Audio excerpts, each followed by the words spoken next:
Bueno, buenas tardes a todos. Bienvenidos a esta sesión en la cual vamos a hablar de los cambios o de las novedades que una norma que aparentemente es nueva, aunque su publicación ya data de septiembre del 2015, y que está empezando a tener ya un cierto recorrido y que, bueno, pues muchas organizaciones están o bien certificándose por primera vez o bueno, pues están adecuando sus sistemas de gestión ambiental a la versión del año 2015, estando certificadas probablemente con la versión del año 2004. Bueno, antes de empezar a explicaros o a exponeros las ideas que os quería trasladar, un breve resumen de los puntos importantes que me gustaría con los que os quedaseis. Durante la clase hablaremos de 4 o 5 ideas. La primera, bueno, daros una introducción del porqué de estos cambios, cuáles son las circunstancias que motivan pues esta nueva versión de la norma. Luego os hablaré de un anexo que se llama el anexo SL y os explicaré el motivo de su generación por parte de los diferentes comités de ISO. Una tercera parte en la cual pues, trataremos aquellos elementos más importantes o que nosotros consideramos más importantes de la nueva norma, que como veréis, pues si alguno de vosotros estáis trabajando, estáis en una empresa que ya está certificada en ISO 14000, probablemente cuando estáis pues pasando las auditorías con la entidad de certificación con la que el sistema de gestión ambiental esté certificado, probablemente ya os habrán hablado de ello o probablemente ya os habrán pedido y preguntado el por qué y el cómo estáis desarrollando o implementando en vuestros sistemas de gestión ambiental todas estas actividades. Bien. Vamos a comenzar con, bueno, ¿por qué se producen estos, por qué se ha producido este cambio? Bueno, ISO 14000 del año 2004, del año 2004 al año 2015 han pasado 11 años, ha sido mucho tiempo, cuando el resto de las normas de sistemas de gestión, bien sea calidad, o bien sea seguridad y salud del trabajo, o seguridad de la información, o seguridad alimentaria, tienen unos periodos más cortos. En primer lugar, pues porque la ISO 14000 de 2004 ya era una norma muy sólida, era una norma que implementar nuevos cambios resultaba muy difícil.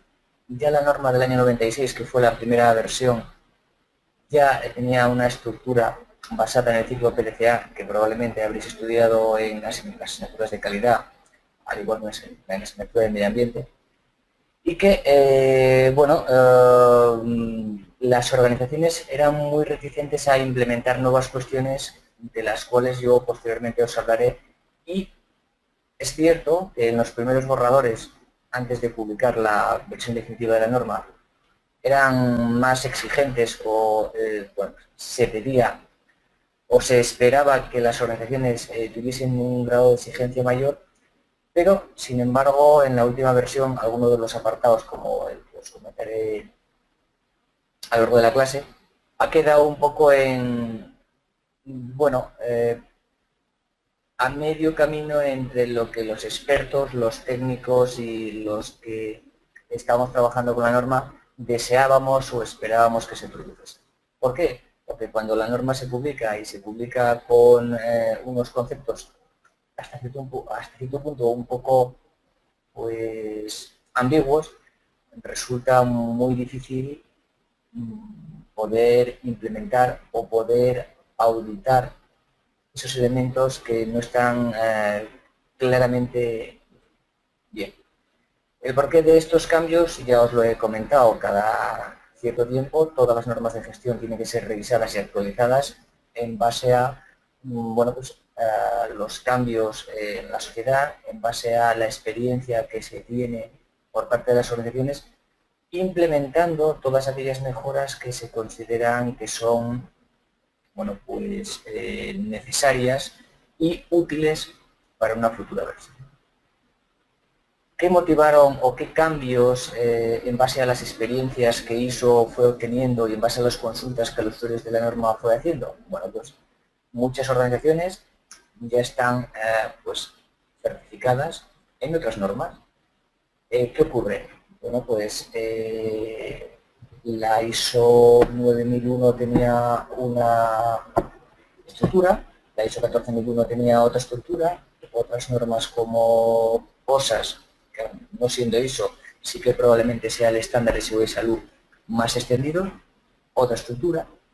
Entonces, eso era un problema. Es decir, yo intento tener un único sistema de gestión y tengo diferentes normas con diferentes estructuras, con lo cual ir hacia un sistema único me genera dificultades. Un segundo elemento de dificultad, bueno, pues la terminología.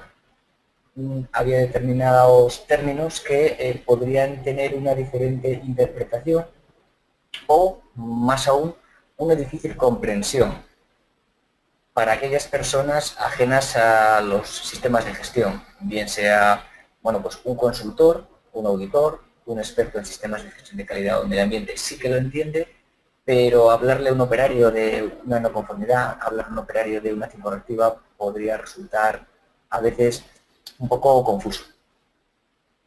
Y, por supuesto, las organizaciones, si pensamos cómo era una organización en el año 2004, cómo es una organización hoy, el desarrollo tecnológico,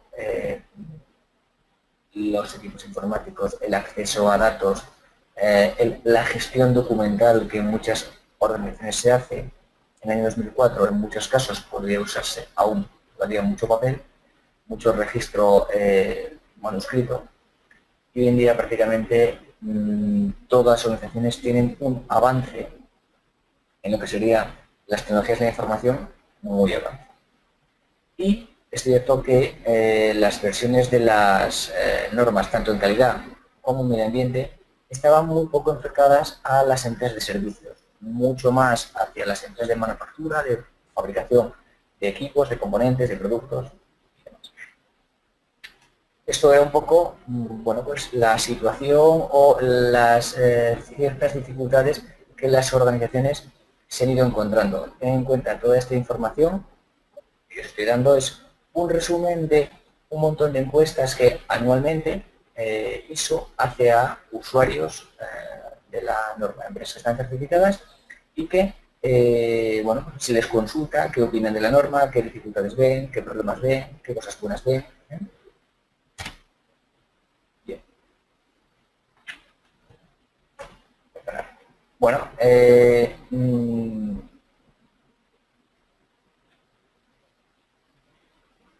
situación en la cual se tendría que mejorar. Bueno, pues vamos a buscar un vocabulario genérico, un vocabulario que sirva para todas las normas de gestión.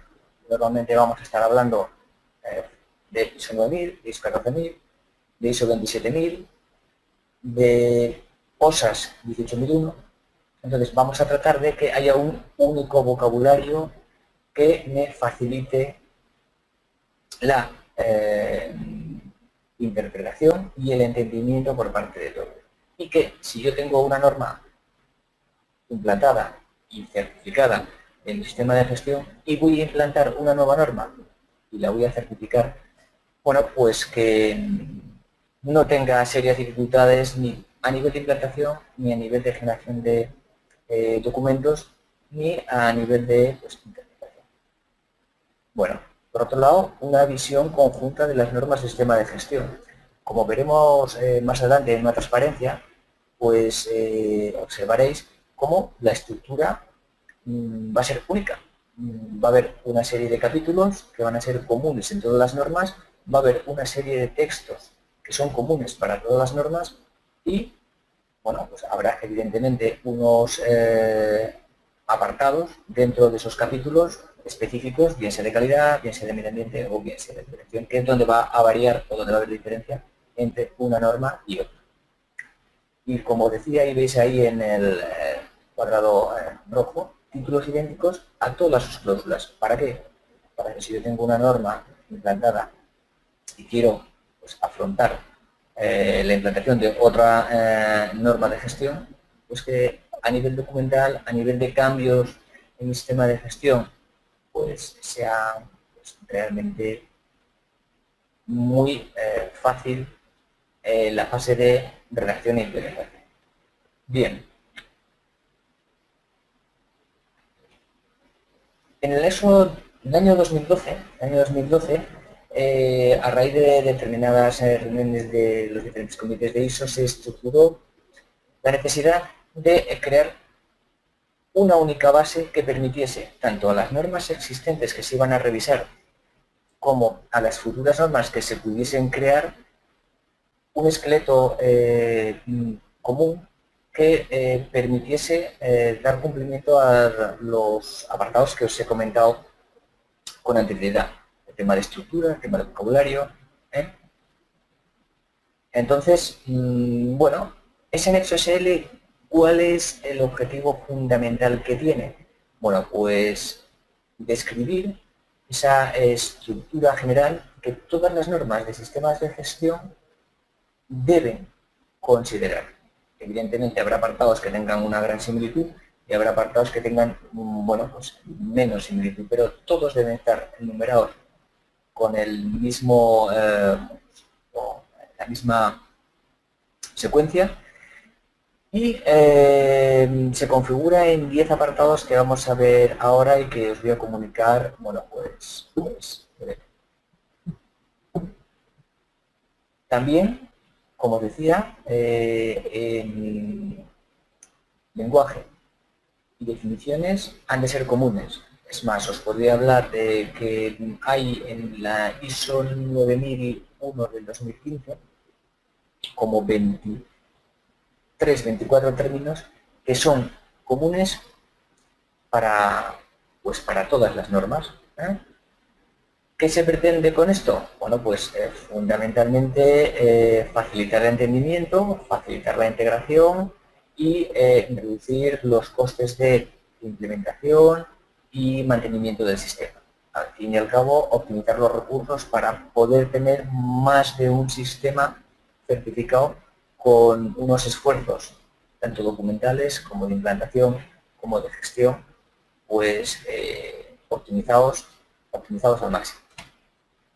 Bien.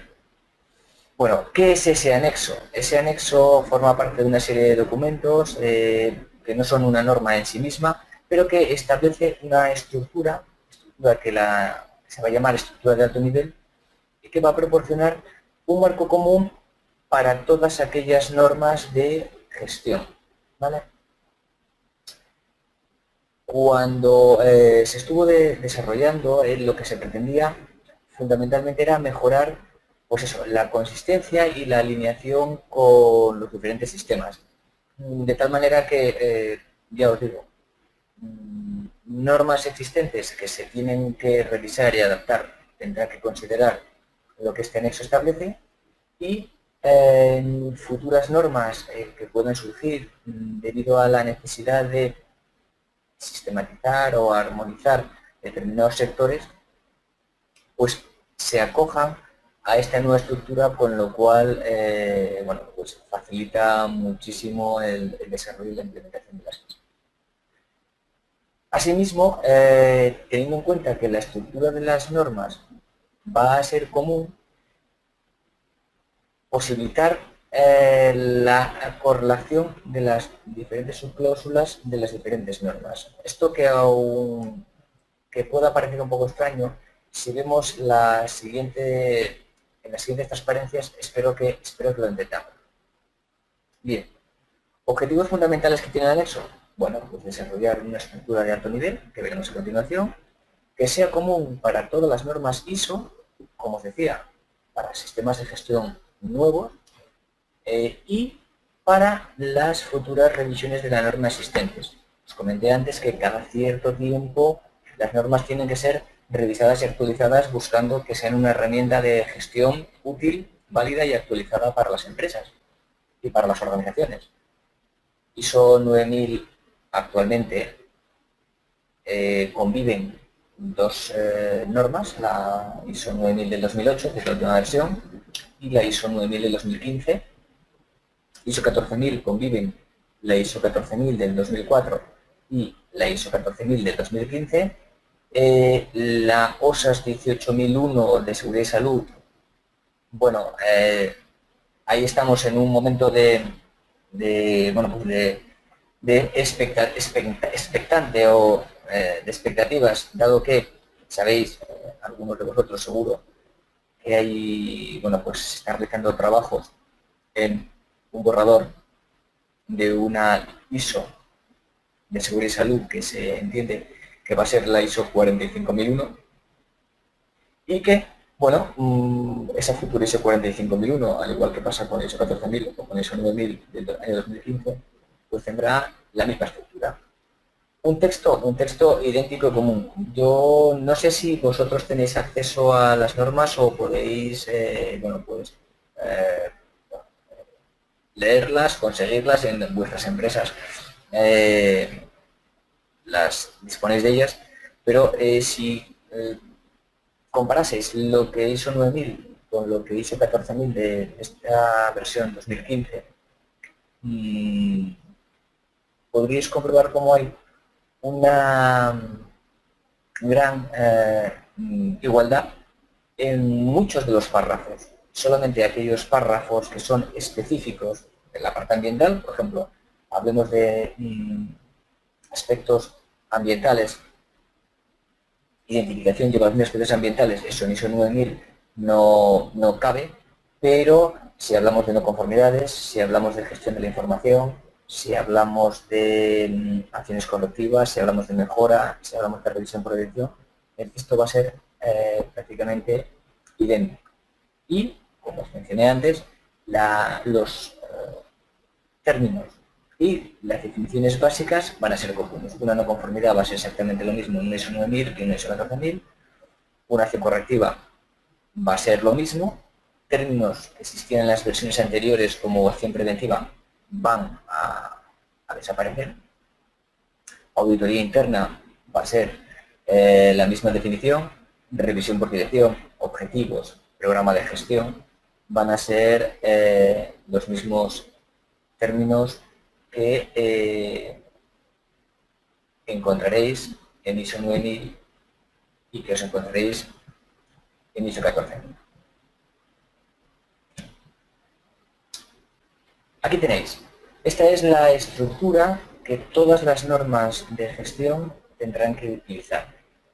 ISO 14000 así está estructurada, ISO 9000 así está estructurada y van a empezar siempre con un objeto y campo de aplicación en su capítulo primero, describiendo cuál es el alcance de la norma, a qué aplica y, bueno, qué cuestiones quedan excluidas.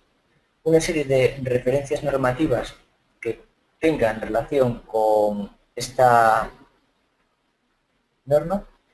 El capítulo 3 de términos y definiciones. Si cogiésemos la norma veríamos cómo hay 20 tantos términos que son comunes para todas ellas y luego hay una serie de términos que son específicos en 14.000. Aspecto ambiental, ciclo de vida, control operacional. Bien. Hasta aquí, si comparásemos esta norma con la anterior, pues bueno, parece que parece que los señores de ISO le han dado una forma diferente, pero que han colocado las cosas en otro sitio. Bueno, hay un elemento, un apartado 4, del cual os hablaré un poco a continuación, que es un elemento novedoso en todas las normas de gestión, en ISO 9000 y en ISO 14000. Como me voy a extender un poco más tarde en él, pues de momento nada. Concepto de liderazgo. Ninguna organización puede tener un sistema de gestión, y eso en las asignaturas que estáis viendo con nosotros en los diferentes cursos que estáis haciendo, sabéis que puede funcionar de una manera eficaz si no hay liderazgo. Esta nueva versión de la norma, que en este apartado no os he preparado ninguna transparencia, sí que quiero mencionar que sí que cuando las organizaciones sean auditadas, los auditores van a preguntar alguna cosa más que hasta ahora sobre el compromiso de la dirección, la implicación, porque, como dije hace un momento, si el líder no cree en el sistema y no da ejemplo, es muy difícil que las personas que están por debajo de él hagan que este sistema sea una buena herramienta de gestión. El apartado 6 de planificación, donde si tenéis acceso al texto de la norma, podréis ver que se habla de cuestiones como objetivos, programa de gestión, pero que tampoco tiene unos cambios sustanciales o muy importantes. Sin embargo, sí va a hablar de una cosa que tiene una importancia significativa, y es la gestión de los riesgos. Tener en cuenta, os hablaré también, estos son todos los apartados que explicaré en mayor profundidad a lo largo de la clase. No estamos hablando de riesgos ambientales como tal vinculados a los aspectos, estamos hablando de algo más. Luego os comento. El apartado 7 de soporte, bueno, pues ahí estaremos hablando de elementos como pueden ser la formación, la gestión de recursos humanos, esos elementos que el sistema necesita para que funcione de una manera pues eficaz. La parte de operativa es muy simple, es nuestro control operacional. El control operacional y las medidas de seguimiento y medición que en la versión del año 2004 existían, con algún elemento adicional que os comentaré. Probablemente los que hayáis estado estudiando la norma y hayáis investigado sobre la versión del año 2015, bueno, pues habéis oído hablar. En la norma habla de ciclo de vida, de concepto de ciclo de vida. Eso cómo puede afectar al sistema. Os comentaré un poco por dónde están yendo los tiros en las nuevas implementaciones de sistemas o en las adaptaciones de sistemas a la actual. Luego, evidentemente, la evaluación de desempeño en el apartado 9, que no podemos definir o decidir qué cosas vamos a hacer si no sabemos si lo que estamos haciendo está yendo por el buen camino, está yendo por el camino que nosotros esperamos o no. Entonces, hablar de seguimiento y medición, hablar de indicadores, hablar de KPIs de proceso, es algo que, si bien, ya os digo, en las versiones anteriores se trataba, en esta con mucha más importancia. Y evidentemente, toda la parte de mejora que en el capítulo 10 se contempla. El análisis del sistema, donde a través de la revisión por la dirección valoraremos el grado de cumplimiento y el grado de avance que tenemos, las conclusiones que se obtengan de ese análisis y cómo aquellas acciones correctivas, acciones de mejora que hayamos implementado, están, bueno, pues teniendo su fruto y su efecto, buscando, bueno, pues eso, ese eficaz, eficiente y real compromiso ambiental que tendrá nuestra organización, nuestra empresa con el ambiente. Bien, aquí concluimos una primera parte de las cuestiones que yo os quería comentar. ¿Por qué se producen estos cambios en la norma? ¿Qué cuestiones son las que los motivan? ¿Qué es el anexo SL? ¿Cuál es la finalidad y la función del anexo SL? ¿Y cuál es la estructura que todas las normas de gestión tienen que tener?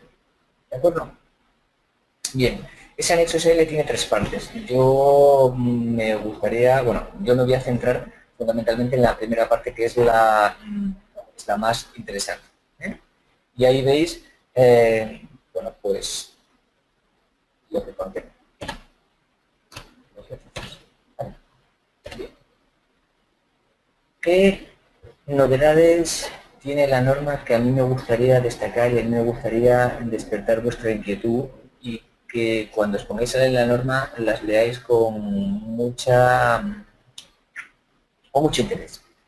Bien, una de las cuestiones que la norma pide es que la organización que vaya a implantar un sistema de gestión ambiental debe determinar aquellas cuestiones externas e internas que son pertinentes para su propósito, para su interés y que puedan afectar pues a la capacidad de lograr lo que ella espera conseguir con su sistema de gestión ambiental. Esas cuestiones incluyen pues, condiciones ambientales que afecten o que puedan afectar a la organización. Bueno, imaginaros que queremos montar, instalar una fábrica de una marca de bebidas en el desierto. Desde el punto de vista ambiental, probablemente encontremos agua en el desierto, pero el coste que supondrá y el agotamiento de recursos en esa zona, pues puede ser muy significativo. La pregunta es, ¿deberíamos realizarlo? Bueno, pues es una pregunta que una organización se debería hacer si tiene un compromiso ambiental significativo. Entonces, hasta ahora eso era algo que, si bien probablemente sí que se estaba contemplando, porque es una cuestión de sentido común, no realmente la norma lo estaba contemplando como tal.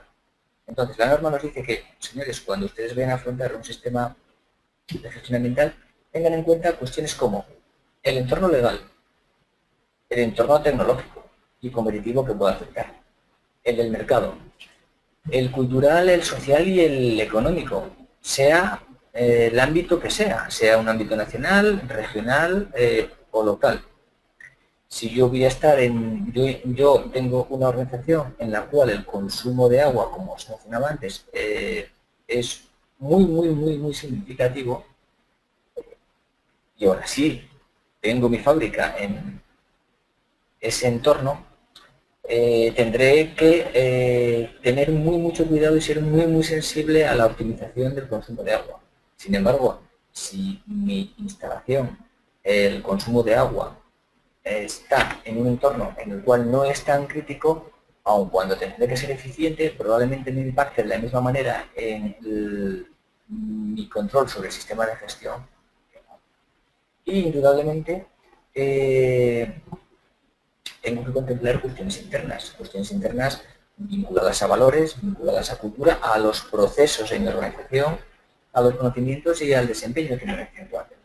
Es decir, no solamente cuando yo estoy desarrollando mi sistema de gestión, implantando o funcionando con él, tengo que contemplar lo que afecta al interior de mi fábrica, lo que afecta, sino también lo que afecta al exterior. Probablemente, si nos preguntásemos, si yo tengo un incidente ambiental y contamino un río, evidentemente tendré repercusiones legales, evidentemente tendré repercusiones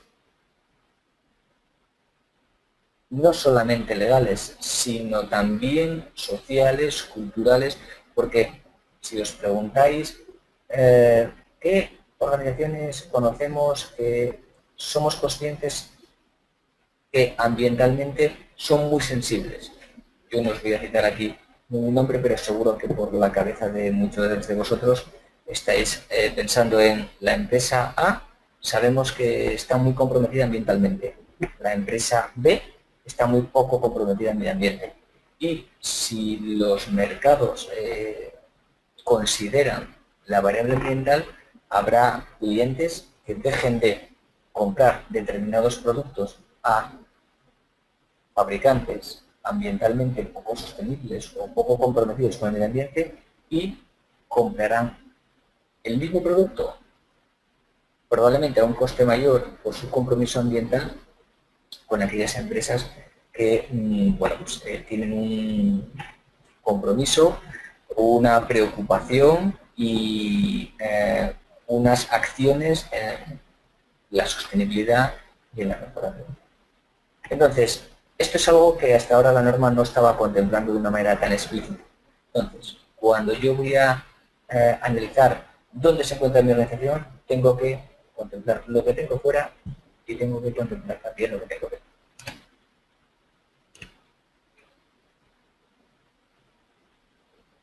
¿Cómo la norma me guía en esa parte, en esta parte que es novedosa? Bueno, pues tengo que identificar esas partes interesadas internas y externas, identificarlas.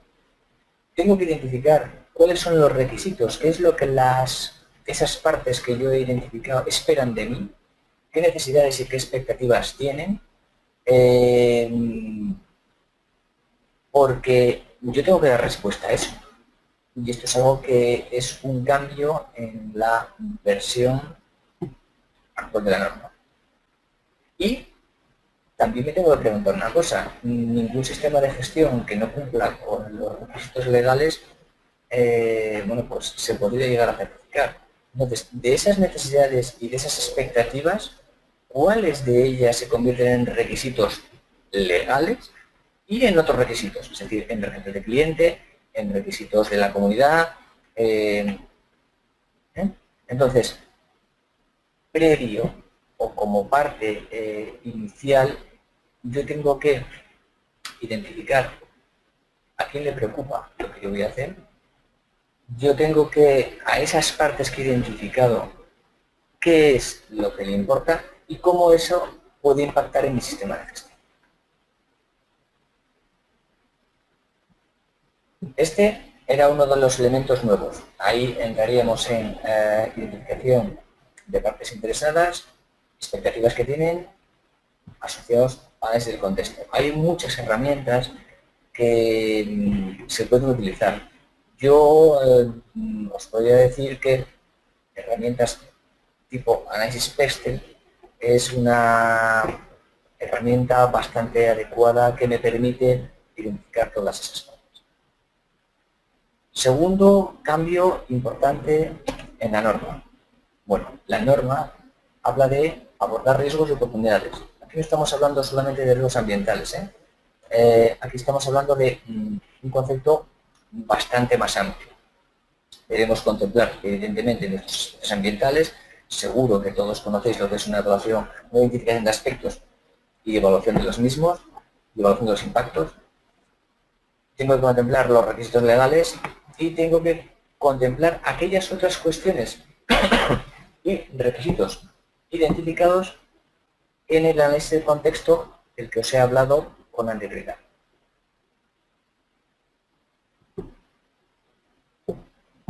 Bien. ¿Con qué objetivo? Pues asegurar que mi sistema de gestión consigue los resultados que se esperan de ellos. Prevenir y reducir aquellos efectos no deseados, incluyendo cuestiones ambientales que afecten a mi organización. Imaginaros que yo tengo un proveedor que me suministra componentes altamente contaminados. Realmente eso me genera un problema a mí, pues eso lo debería considerar también. Al igual que tengo que considerar esas tres cuestiones para lograr la mejora continua. Todo esto debe estar adecuadamente documentado. Es decir, los riesgos que yo he identificado tomando como puntos de partida estos que os he mencionado, los identificaré, con algún tipo de metodología los evaluaré y los documentaré. Como salida final de esta parte del proceso, habrá una serie de cuestiones que me tendría que plantear necesariamente para reducir, eliminar o controlar esos riesgos. Son las oportunidades. Entre expertos, entre compañeros, a veces hablamos del concepto de oportunidad. ¿Es un concepto nuevo o es un concepto existente al cual hemos cambiado de nombre? Bueno, si tenéis experiencia en sistemas de gestión, os acordaréis de las acciones preventivas. Hay compañeros que dicen que una acción preventiva no deja de ser una oportunidad. Es algo que nunca me ha pasado y que yo realmente propongo una solución para que nunca me ocurra. Bueno, la identificación de riesgos, de cuestiones que potencialmente me pueden hacer daño y la actuación sobre ellos, que son las oportunidades, tiene, si no el mismo significado, sí que mucha similitud. Pues este es otro de los elementos. Y me preguntaréis, ¿y qué tipo de herramienta tenemos que utilizar? La norma no nos dice cómo tenemos que identificar estos riesgos, ni cómo los tenemos que evaluar. Yo os podría decir, bueno, pues utilizar método A, método B, método C. Depende de la organización cuál es el método que será más adecuado para ella.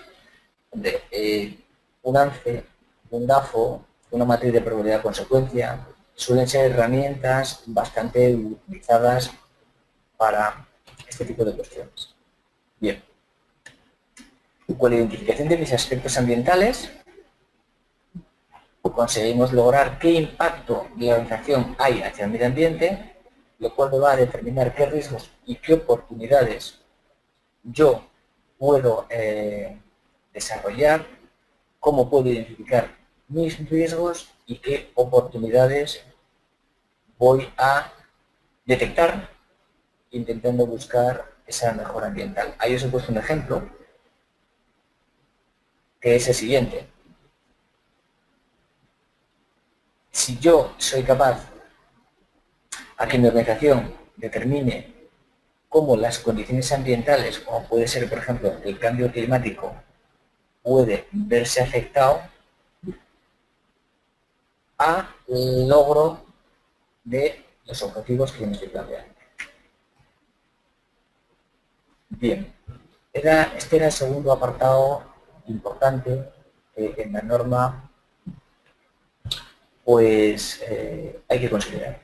Pero hay otro término que es el del ciclo de vida.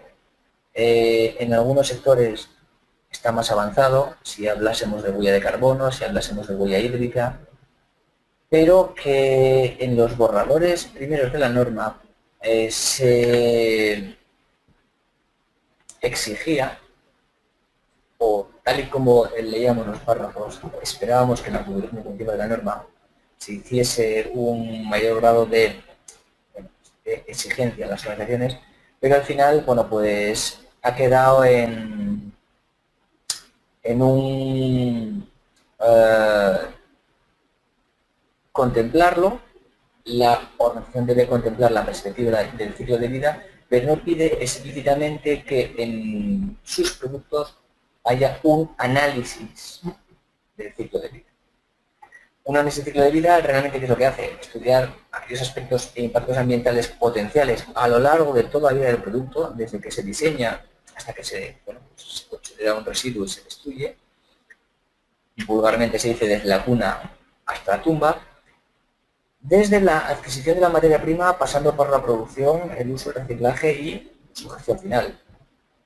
Entonces, en coherencia con esta perspectiva, ya os digo, no necesariamente un análisis, la organización debe establecer controles para asegurar que sus requisitos, bueno, pues, se aborden considerando cada etapa del ciclo de vida. Cuestión que hasta ahora la ISO 14000 en el 2004 no contemplaba como tal.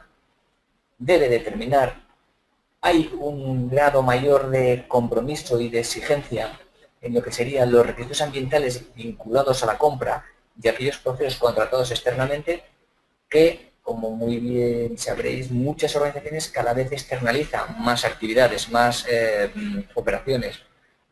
Bueno, pues aún así yo tengo que controlar. Y sí que es cierto que esta versión de la norma va a hacer que las organizaciones tengan que preocuparse más y que tengan que pedir más a sus proveedores y subcontratistas y a sus suministradores. Bien.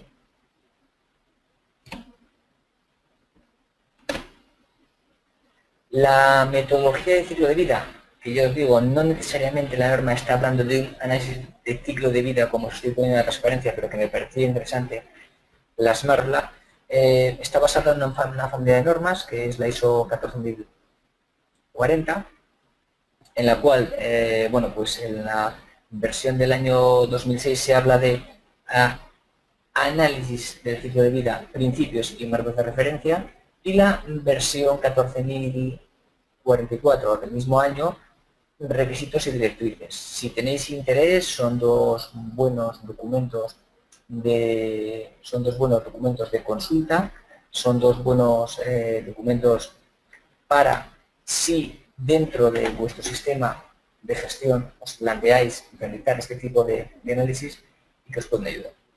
La estructura de esas normas parte de una definición de objetivos y el alcance de las mismas, el desarrollo del inventario del ciclo de vida de los productos, la evaluación del impacto que puede tener el mismo y luego una interpretación y análisis de conclusiones del mismo. ¿Vale?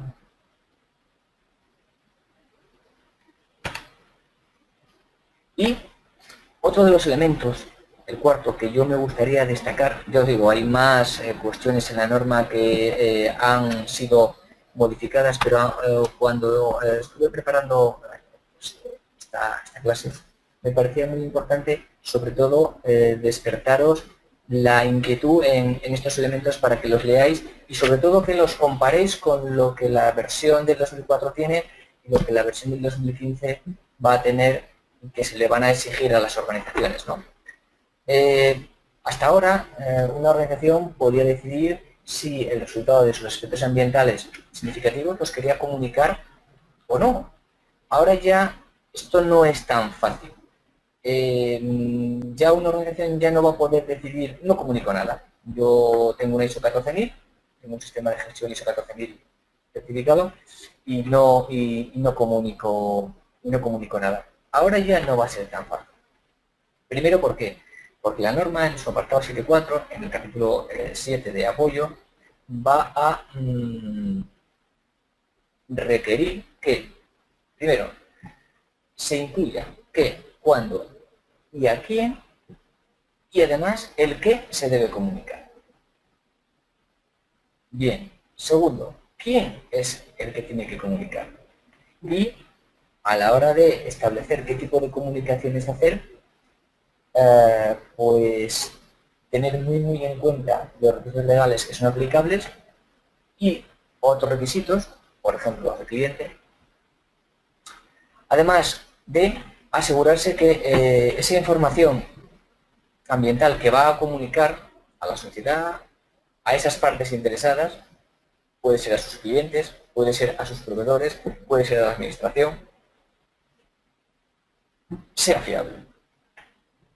Otros sistemas de gestión, por ejemplo, en Europa tenemos el sistema EMAS, ya lo tenía contemplado.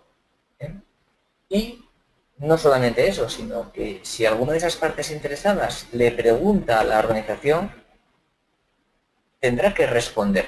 Es decir, debe responder a aquellas comunicaciones pertinentes sobre el sistema de gestión ambiental. Os diría que aquellas comunicaciones requeridas hasta ahora en la ISO 14004 ya se estaban haciendo por muchas organizaciones. Había un registro de comunicaciones internas y externas donde, bueno, pues se gestionaba y se controlaba aquellas comunicaciones relevantes para el sistema de gestión. Ya no es posible decir que la empresa ha decidido no comunicar externamente, como la ISO 14000 de la versión anterior decía, bueno, yo decido no hacerlo, el auditor cuando llegaba le preguntaba, el resultado de los aspectos ambientales significativos, ¿qué habéis decidido hacer? Hemos decidido no comunicarlos. Así consta en nuestro manual de gestión, así consta en nuestro procedimiento de comunicación y no lo vamos a hacer. Ahora ya no es tan sencillo. A nivel interno, Evidentemente la comunicación no puede ser solamente hacia las partes interesadas, también tendrá que ser a nivel interno. Debe comunicar información que sea relevante para el sistema de gestión dentro de los diferentes niveles y funciones que la organización pueda tener. Lo que está claro es que no necesitará el mismo grado de información y de sensibilización pues un operario de una máquina que un jefe de equipo, que un jefe de departamento o que un director general. Entonces, en función de cuáles sean sus roles, sus niveles y sus funciones y responsabilidades dentro de la organización, tendrá que tener una información diferente. Además, no solamente nos pide la norma eso, sino que los procesos de comunicación permitan que bueno, pues aquellas personas que trabajan bajo el control de la misma contribuyan a la mejora continua. Es decir, estamos intentando hacer que el sistema no sea solamente el responsable del responsable del medio ambiente, sino que sea un poco responsabilidad de todos. Si yo en mi puesto de trabajo no hago una adecuada segregación de los residuos que yo genero y obligo a que haya una brigada específica que lo que yo genero lo segregue y lo separe para que cuando vaya al punto limpio o vaya al almacén de residuos no vaya mezclado, pues realmente, como comprenderéis, estoy siendo eficaz. Entonces, el sistema de gestión debe ser parte de todo. Y a nivel externo, ya os he comentado, hablamos de partes interesadas, hablamos de análisis de contexto, pues tenemos que comunicarle a los resultados relevantes de mi sistema de gestión a quien lo requiera. No solamente a quien lo requiera, sino también cuando reglamentariamente lo tenga que hacer, pues hacerlo en tiempo y forma. Bueno, este era el cuarto elemento que me pareció muy interesante comentar. Muy breve resumen. ¿Qué es lo que hemos hablado en esta clase? La norma ISO 14000 ha tenido un proceso de revisión. Su versión, ahora están conviviendo más normas, pero su versión vigente es la del 2004 y es la del 2015, que es la que os he comentado. Os he hablado de cuáles son los orígenes que han motivado estos cambios, de dónde parte la nueva estructura de la norma, que parte de un anexo que se llama el anexo SL, y os he hablado de 4 puntos o 4 apartados que me gustaría destacar. Por un lado, el de identificación de partes interesadas y en ese contexto, el de riesgos y oportunidades dentro de la organización y a qué van vinculados, el de considerar la perspectiva de ciclo de vida en los productos que fabricamos y finalmente en el apartado de comunicación, que también tiene un cambio relevante. Entonces, bueno, yo estoy viendo aquí una serie de preguntas que me vais haciendo. Voy a intentar ir respondiendo a algunas de ellas. Algunas son más bien administrativas, otras son de saludarme y otras, bueno, pues voy a intentar ver si puedo aclararos alguna de las dudas. Por ejemplo, veo aquí una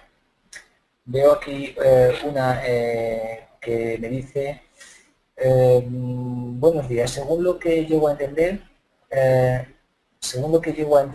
perdonad, aquí, no sé qué ha pasado. Según lo que llego a entender, uno siempre debe mirar varios puntos de vista antes de avanzar en el proceso. Vamos a ver. Cualquier sistema de gestión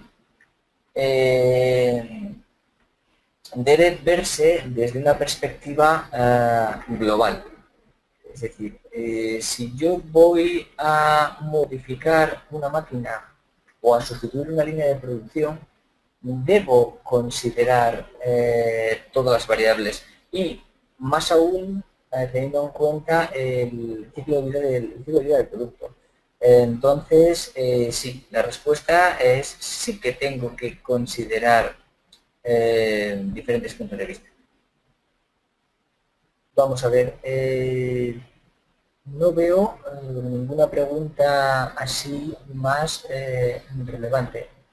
Entonces, no sé si me queréis hacer alguna pregunta adicional vosotros.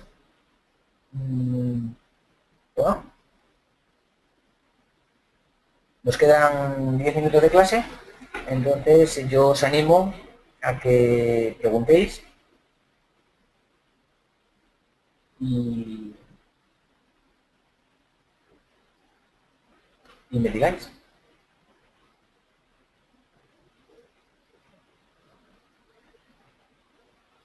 A ver, bien, aquí veo una pregunta que es interesante. ¿Se puede con una norma anterior desvirtuar la norma actual haciendo referencia al desconocimiento de la norma? José Ricardo, pues la verdad es que no entiendo muy bien tu pregunta. ¿Se puede con una norma anterior, a ver, si se puede con una norma anterior desvirtuar la norma actual? Vamos a ver si soy capaz de responder a la pregunta, que no entiendo muy bien qué es lo que me quieres preguntar. ISO 14000 del 2004 es una norma actualmente vigente, que tiene muchas cuestiones en común con la ISO 14000 del 2015. ¿Qué ocurre? La nueva versión actualiza determinados elementos, pero la estructura fundamental de identificación de aspectos ambientales, de control operacional, de control de documentación, de aplicación del ciclo PDCA o del ciclo de calidad del plan Do Check Act al sistema de gestión no cambia sustancialmente, con lo cual no desvirtúa el sistema anterior, el sistema actual al anterior, sino que es una mejora. Vamos a ver alguna otra pregunta.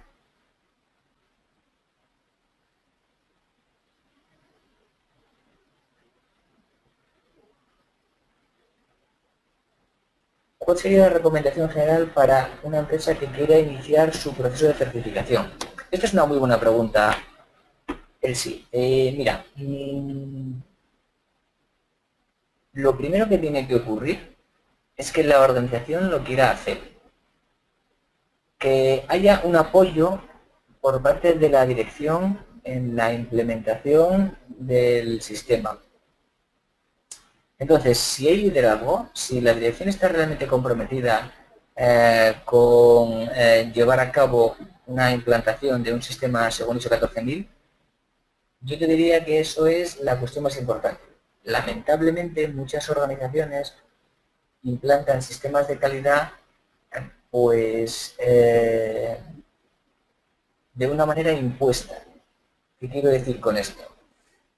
Pues porque mi cliente me lo exige, pues porque mi competencia lo tiene y yo no lo tengo, y a veces los resultados, las expectativas que se tienen implantando y luego certificando un sistema de gestión ambiental no son los esperados, pero porque lo que se pretende no es buscar una mejora ambiental, que probablemente en su política, que no deja de que es una declaración de intenciones, en su compromiso con la reducción de la minimización del consumo de recursos o con la minimización del daño ambiental, se pretenda, sino que hay otros objetivos que son pues los comerciales, los de poder vender, los de no perder a un cliente con el que estoy trabajando porque me exige la ISO 14000. Y bueno, si os dais cuenta, yo os decía a lo largo de la charla que había muchas empresas que habían externalizado muchas actividades. Bueno, pues si yo tengo una ISO 14000 y trabajo con otra empresa que tiene una ISO 14000, probablemente mi compromiso ambiental no se vea afectado al trabajar con ese tipo de empresas. Entonces, eso es algo muy a tener en cuenta, en el cual, en la parte de compras y su contratación, vamos a tener que valorar, y esto sí que es cierto que en esta versión de la norma se le da una mayor importancia. Vamos a ver, el anexo SL no es una norma. No, el anexo SL no es una norma. El anexo SL es una guía para el desarrollo de las futuras normas y de las futuras revisiones de las normas existentes. Esto me lo pregunta... a ver, esto me lo pregunta...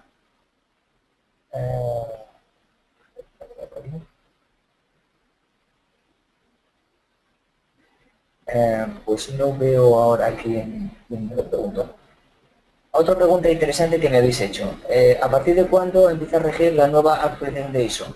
Pues la norma es vigente ya, hay un periodo de convivencia. Esta pregunta la ha hecho Henry. La, la norma es vigente desde septiembre del 2015. Los diferentes organismos de acreditación a través de IAF, que es la institución que regula todo esto, permiten un periodo de vigencia de 3 años. Es decir, desde septiembre del 2015 hasta septiembre del 2018, ambas normas van a convivir. Y a partir de septiembre del 2018, la ISO 9000, la ISO 14000 del 2004 dejará de existir. Con lo cual se puede decir que, a la pregunta que me haces, ¿a partir de cuándo comienza a regir esta nueva norma? Ya es vigente. ¿Vale? Vamos a ver si veo aquí alguna más.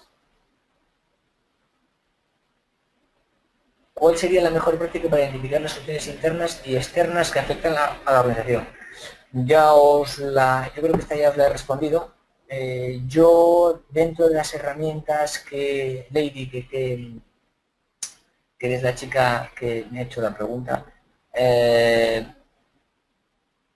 hay herramientas como el análisis PEST o el análisis PESTEL, que son buenas herramientas. También hay normas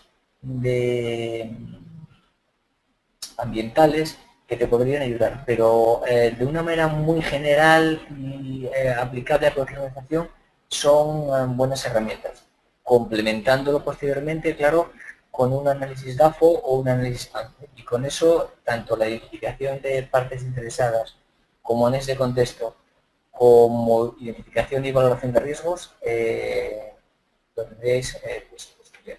¿De acuerdo? Bien.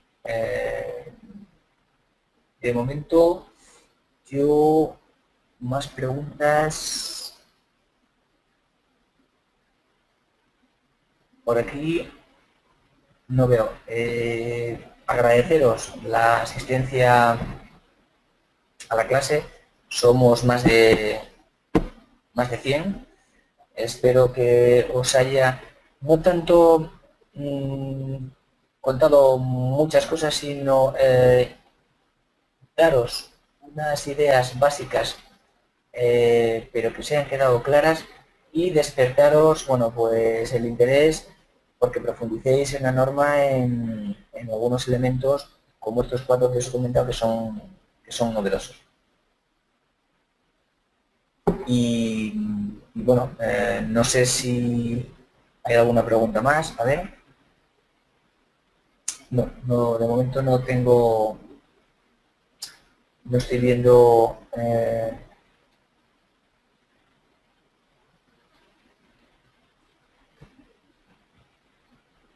no estoy viendo más preguntas.